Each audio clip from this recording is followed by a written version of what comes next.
Yo yo yo, suara Juventini kembali bersama gue Genta Ripta dan kali ini, wah kemarin kita baru menang besar ya di kandang Genoa 3-0 Serie A.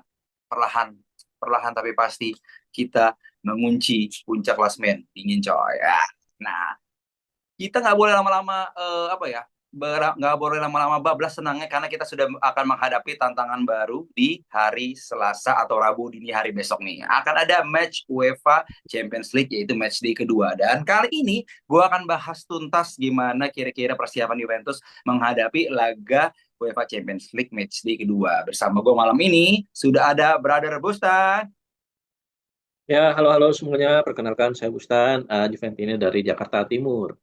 Oke, terima kasih dari Jakarta Timur nih banyak member-member Suara Event ini juga ya. Emang mantap dah. Nah, satu lagi yang backgroundnya adalah Stadion Comunale, salah. Jadul ya. Ada, ya dulu Pak, Comunale. Gue juga belum lahir. Ada Bro Andar, monggo. Halo teman-teman soal Juventini, Andar Sofyan di sini, Juventini Singapura. Singapore. Oke, mantap. Jadi seperti gue udah bilang, kita akan bahas match day kedua Juve di UEFA Champions League. Tapi sebelumnya gue nggak bosan ucapkan terima kasih kepada penonton setia Suara Event ini karena makin hari kita bisa makin naik, subscriber makin naik. Waduh, terima kasih dan jangan lupa komen-komen, share, likes dan juga ikut kontribusi berlangganan dengan mencet admin Birindeli di bawah. Kita bisa tampil bareng nanti dalam satu frame baik offline maupun online. Nah, oke kita langsung masuk aja nih preview UEFA Champions League match day kedua. Kita akan bertandang, Juventus akan bertandang ke Jerman yaitu RB Leipzig. Nah, memang Leipzig ini juga salah satu tim yang belum pernah kalah di musim ini menghadapi Juventus yang juga belum pernah kalah musim ini. Jadi gue pengen sebenarnya secara general dulu dari teman-teman nih gimana nih kemarin udah menang di match day pertama lawan PSV, sekarang match day kedua. Kira-kira secara general persiapannya seperti apa? Dari Anda mungkin pertama?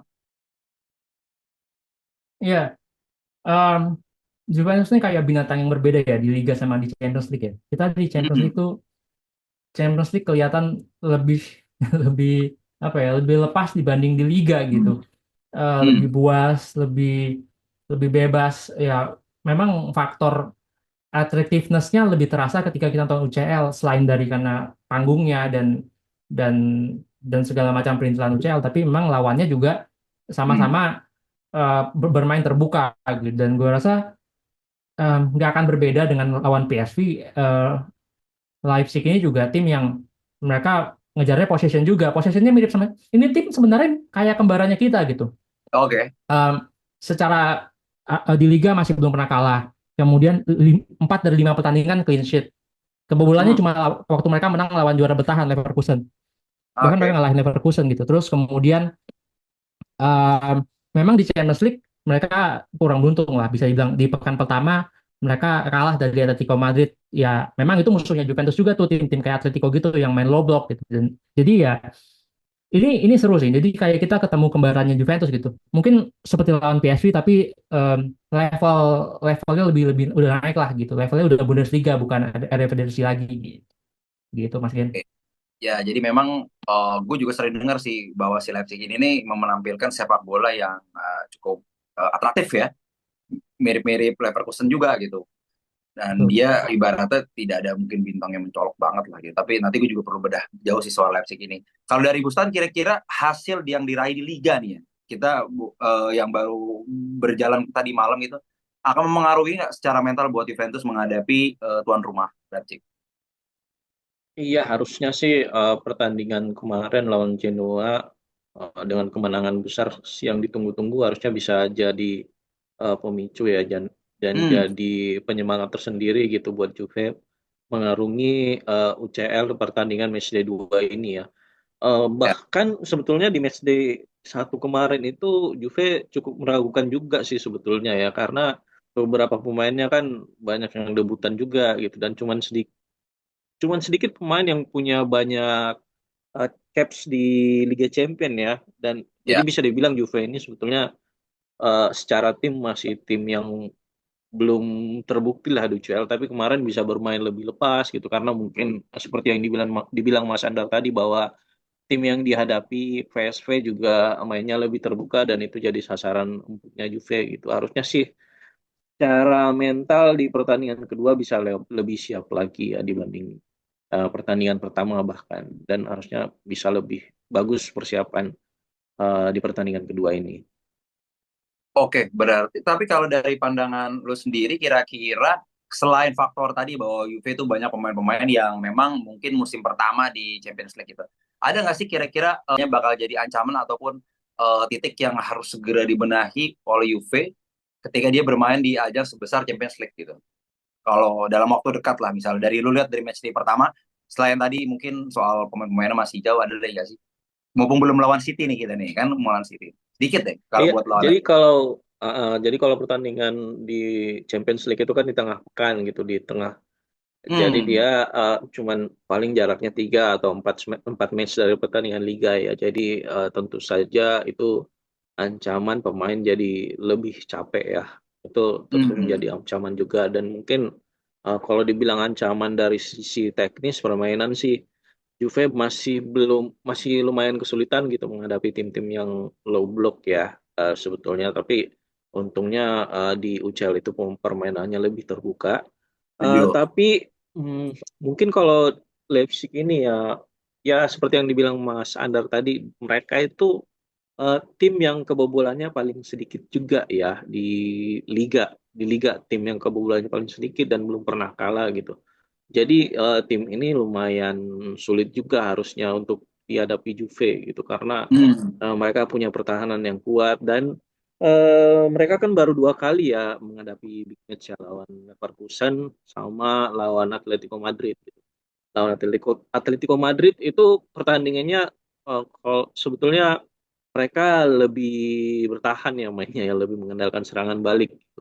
Dan mereka juga akhirnya bisa mencuri gol lewat serangan balik, tapi ya. kemudian karena bermain lebih bertahan mereka akhirnya bisa dihukum juga gitu. Tapi kalau Juve sih harusnya bisa memancing Leipzig ini untuk lebih terbuka ya dengan mengepres lebih ke atas gitu. Karena Juve sendiri itu baru bisa mencetak gol dengan bagus gitu, dengan gampang kalau misalnya pemainnya jadi lebih terbuka. Kemarin Ya. kan lawan Genoa itu babak kedua akhirnya Juve bisa menginvite pressing dari pemain-pemain Genoa ya terbuka sehingga Hmm. bisa menciptakan gol kedua dari Vlahovic. Nah, seperti itu sebetulnya yang diharapkan dari Juve nanti lawan Leipzig itu. Mereka bisa memancing pemain-pemain Leipzig untuk keluar gitu. Jangan sampai Leipzig karena ini lawan Juve mereka bermainnya lebih bertahan low block. Nah, itu tuh yang jadi PR Juve selama ini gitu, dan itu akan menyulitkan Juve sendiri sih kalau Leipzignya main low block gitu. Mudah-mudahan mereka lebih terbuka aja gitu main. Ya. Gue sangat setuju. Kalau di pandangan gue memang dari awal gue udah bukan udah sih, lebih ke sebenarnya gue lumayan yakin dengan permainan ala Thiago Motta ini nih kalau untuk di Champions League sangat bisa terlihat keindahannya gitu ya, karena memang lawan-lawannya banyak terbuka low blocks itu kan, kalau menurut gue sih tingkatannya tiap tim agak ada bedanya gitu, dan tim Italia menurut gue punya level tertinggi untuk main seperti itu. Jadi memang kalau Juve main di Italia, apalagi lawannya tim papan tengah, sangat mungkin kesulitan membongkar itu bisa terjadi gitu. Tapi kalau di Champions League gue lihat secara kultur tidak sekuat filosofi tim Italia gitu bertahannya. Jadi gue sangat yakin sih kalau untuk melihat permainan Juve yang lebih terbuka itu di Champions League tempatnya, dan Thiago Motta gue yakin senang sih dengan karakter lawan seperti itu gitu ya. Nah nanti itu gue mau bahas Juve kira-kira apa persiapan dari segi line up. Nah tapi sebelum itu gue mau ke Andar dulu soal Leipzig ini nih, kan gue baru lihat skuadnya dia lawan Atletico gitu. Sebenarnya kalau gue lihat sih pemain-pemainnya tidak ada yang tanda kutip, ini versi gue ya, kelas A lah, world class gitu. Maksudnya gue lihat ada Simons sih oke. Terus ada Andre Silva loh, Andre Silva yang bomber zaman dulu tuh kan, bukan zaman dulu juga sih. Ada Elmas, Yus Paulsen, ini kan ya grade grade A tapi bukan legend lah ya gitu. Nah, memang sebenarnya mereka ini berarti bermodal kolektivitas ya, Dar ya. Nah, ini kayak gini-gini nih kira-kira Juve kepleset nggak sih? Apa menurut lu malah justru lawan-lawan ini bisa langsung disikat aja gitu? Kadang-kadang suka ada yang berpikir malah justru kalau lawan tim yang eh, modelan City malah justru rapi ini. Tapi kadang-kadang lawan tim yang kayak begini kepleset. Kalau menurut lu ada muka-muka ke sana nggak sih? Ya, sebenarnya isunya gini, kan kalau bisa dibilang mereka itu hampir selalu main 4-4-2 dengan Xavi Yes, Simons di betul. kiri, Nusa di kanan yang overlap ke depan sehingga menjadi 4-2-4 gitu. Makanya Oke. dua striker mereka si Ikoma sama Sesko ini termasuk produktif dari 5 games total 5 gol dicetak sama mereka berdua, kemudian asisnya juga 3. Kemudian si Hmm, Xavi Simons juga udah ada 1 gol sama 2 assist.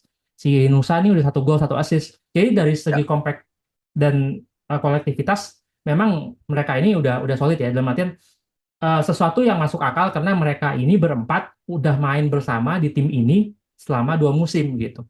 itu Jadi poinnya. sesuatu yang itu poin plusnya. Jadi kolektivitasnya, kemudian kebersamaan yang 2 tahun dengan pelatih yang sama juga, itu membuat familiarity ini menjadi hal yang sesuatu yang Juventus tuh nggak punya. Kita tuh sama sekali nggak punya komunikasi dan lain-lain tuh kita masih masih parah. Kita bisa lihat pertandingan dengan sebelumnya, kita bahkan tidak punya line up yang sama di setiap pertandingan. Kita tuh masih mencari masih siapa yang fit.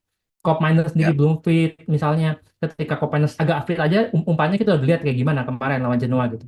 Nah, ini sih faktor utama pembedanya Juventus sama Leipzig menurut gue. Soal kolektivitas, soal komunikasi, soal kekompakan timnya ini yang sangat berbeda. Dan itu bisa ya. menjadi batu sandungan buat Juventus. Tapi dan kita nggak pernah nih dalam sejarah juga ketemu Leipzig nih perdana nih, belum pernah. Walaupun Juventus itu punya rekor baik di ngelawan tim Jerman. Ya. Statistically, kalau nggak salah kita udah main tuh lawan tim Jerman sekitar 49 atau 50 games. 20 games kita menangkan, 13 game kita draw. Jadi kalahnya sedikit lah. Kalahnya mungkin sekitar cuma berapa 7 8 game. Jadi Ya. ya optimis lah. Dan 2 kali kemenangan kita di Liga somehow itu dua-duanya dapat Hmm, dari away games, bukan home games gitu.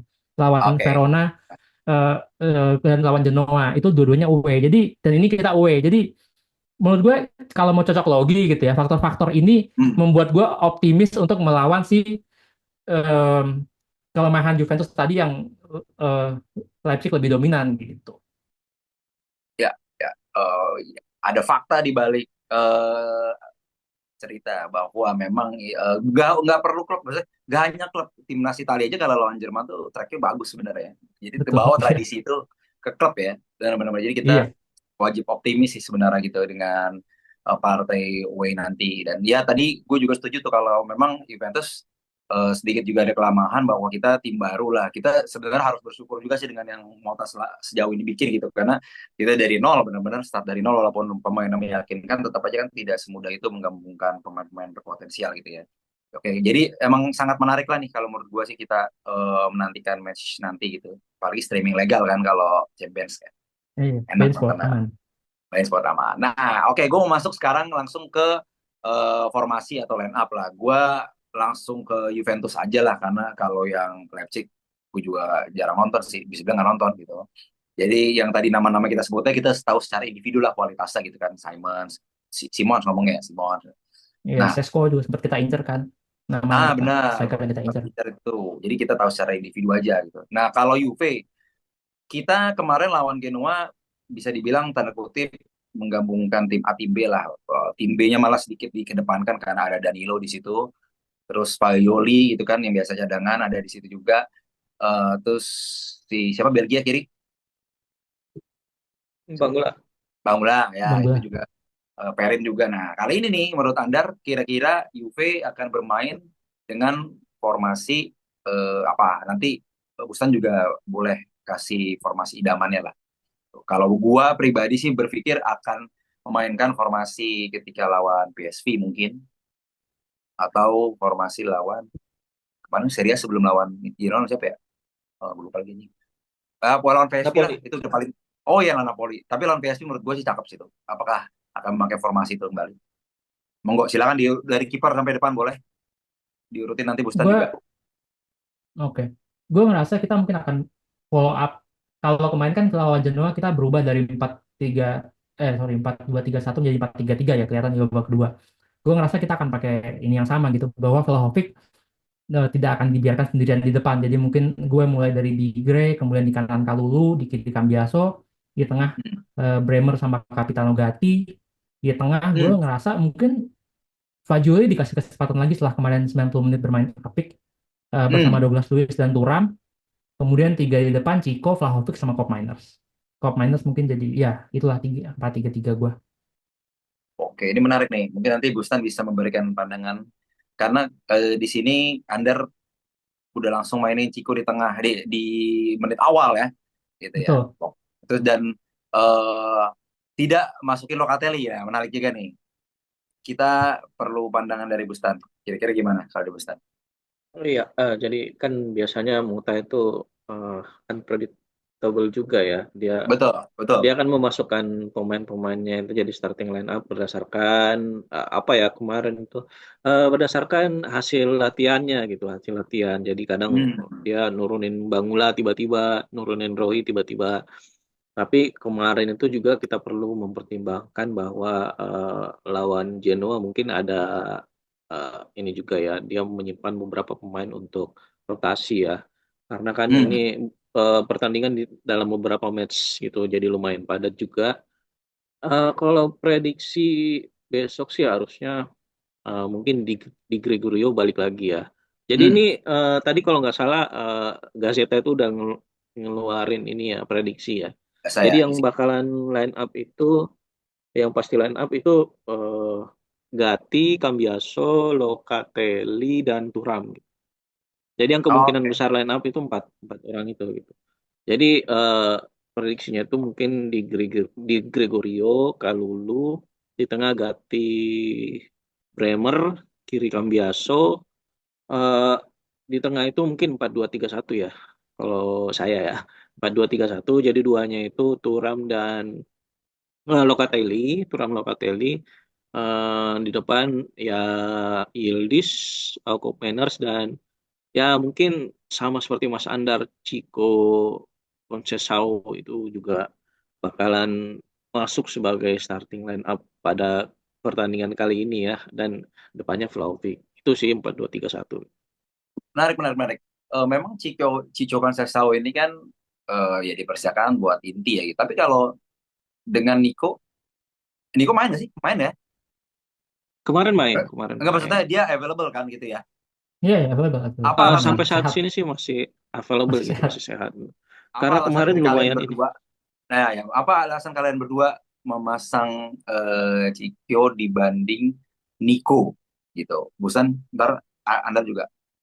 Ya, karena kemarin itu kan di pertandingan lawan Genoa kelihatan kalau misalnya eh, Nico Gonzalez agak setelah lawan PSV itu agak kelihatan masih struggle ya dengan permainannya gitu. Masih ya Cari masih ya. mungkin mencari-cari ininya yang pas kayak gimana gitu kan. Hmm. Eh, Kalau Chico masuk kemarin, pas dia masuk itu kelihatan setiap dia pegang bola ini ngapain lagi nih ini anak ini. Kira-kira Oke. ngapain ada peluang berbahaya apa lagi yang akan dibuat sama Chico Conceição ini, dan kemarin kan akhirnya puncaknya pas dia bisa nyetak gol gitu yang finishing yang bagus, lumayan bagus sekali ya, bagus banget malah ya finishingnya, dan itu yang bikin saya yakin dia bakalan bisa masuk starting line up lawan Leipzig ini ya. Oke. Anda? Em, rasanya karena di kirinya si Leipzig ada Xavi Simons ya, yang pemain yang punya kecepatan dan attacking minded, rasanya yang bisa mencuri lini kanan yang Juventus itu ya Chico dibanding Nico. Karena Nico menurut gue lebih lebih pelan ya, dalam artian di situ kan akan ada Stylish ya. kesempatan.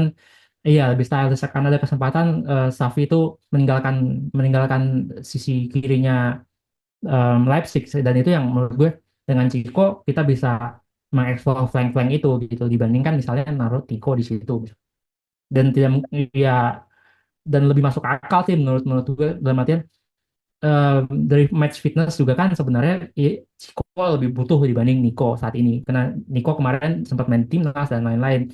Nah, sedangkan Chico kan baru recovery dan sangat fit, kelihatan banget gitu kemarin sangat fit.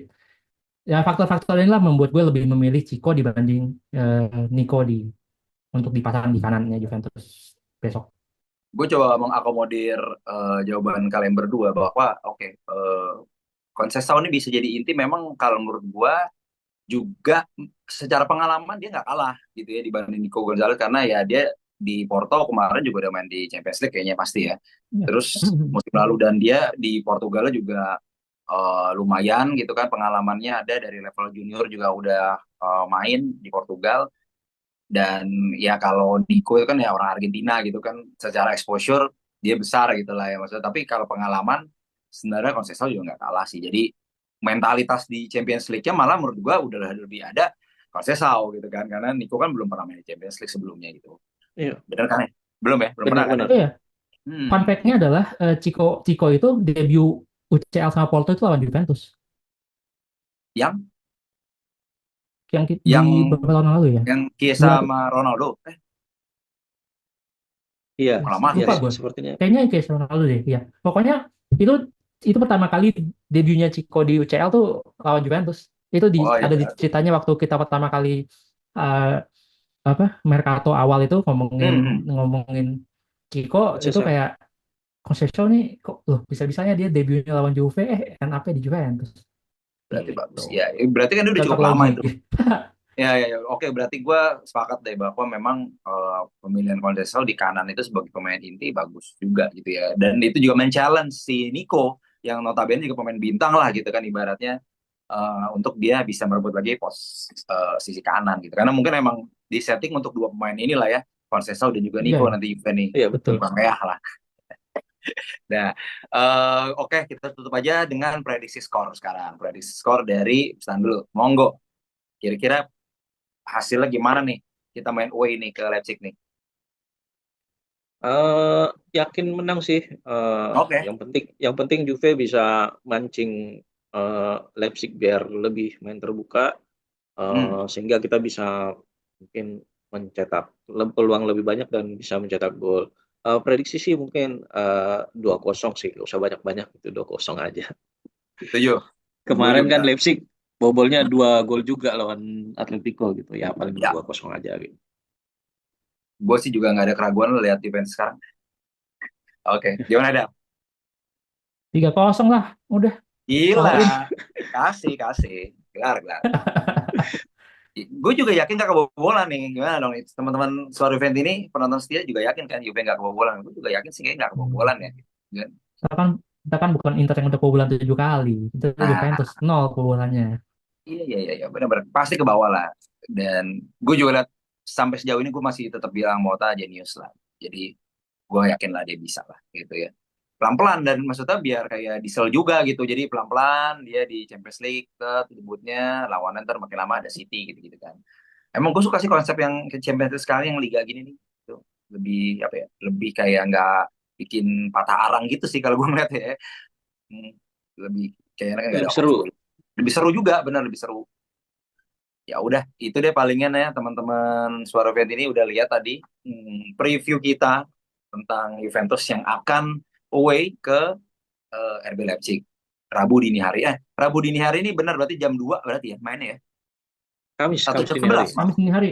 Sorry. Oke, gue revisi Kamis dini hari teman-teman tifosi.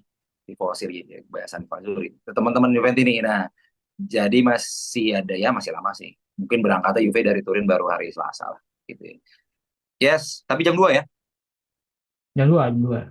Jam 2. Oke. Sip.